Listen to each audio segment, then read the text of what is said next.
Hey, thanks for coming to 1500ESPN.com. I'm Derek Wetmore, finally out from under the oppressive thumb of Judd Zulgad. The Vikings had a night practice tonight, Saturday night at Blakesley Stadium in Mankato. Afterwards, quarterback Teddy Bridgewater said one of the points of emphasis is this training camp is red zone offense. The team needs to be better in the red zone, frankly. I wrote a quick column for 1500ESPN.com. I guess quick is a relative term here. Talking about the 12 things that Zimmer has emphasized. Some of them we've reported out, others are just flat-out guesses, and I'm fully willing to admit that. But red zone offense is definitely one of them. Last year, according to TeamRankings.com, when the Vikings got into the red zone, they only came away with a touchdown about 47% of the time. That's bottom third in the NFL, and they frankly need to be better there. I think they can be better there. Kyle Rudolph could be a weapon if he stays healthy. Of course, Adrian Peterson's always going to be a weapon.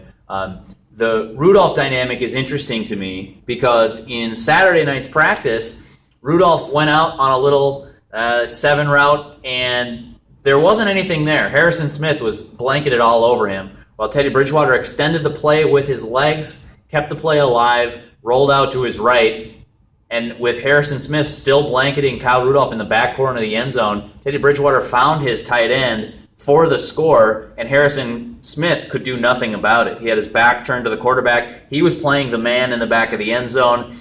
Bridgewater put the ball in a spot where Rudolph could go make a play, and he did.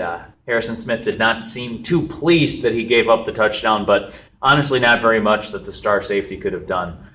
So that was I think that was the most impressive takeaway, or the most impressive play, I should say, for the Vikings offense. There were a couple other drives later wherein Teddy Bridgewater connected with rookie receiver Laquan Treadwell. By the way, could be a red zone target later in the year as he emerges on the wide receiver depth chart. And also Stephon Diggs. I think you're starting to see a chemistry emerge with Stephon Diggs and Teddy Bridgewater. Shouldn't be too big of a surprise based on what we saw last year, but that would be a good sign for the Vikings if Charles Johnson's emergence is for real at wide receiver, and if Laquan Treadwell can kind of continue to progress and be a part of the offense as time goes on.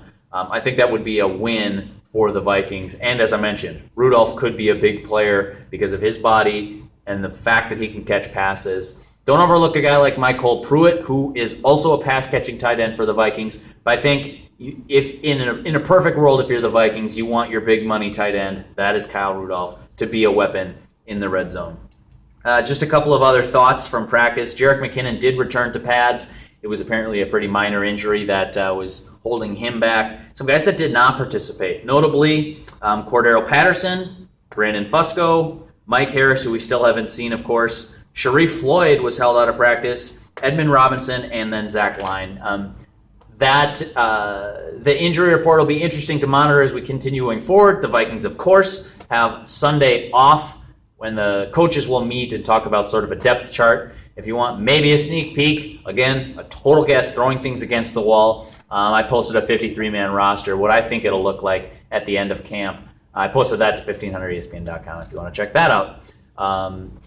They'll talk about that on Sunday, and of course they'll evaluate the injuries. I expect fully that we'll know more about those after Monday's practice, probably even after the walkthrough, to tell you the truth.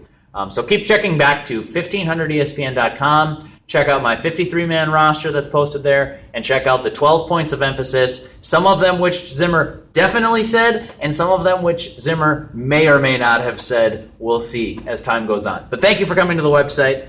For now, signing out from Mankato, Minnesota, I'm Derek Wetmore. Thanks for coming to 1500ESPN.com.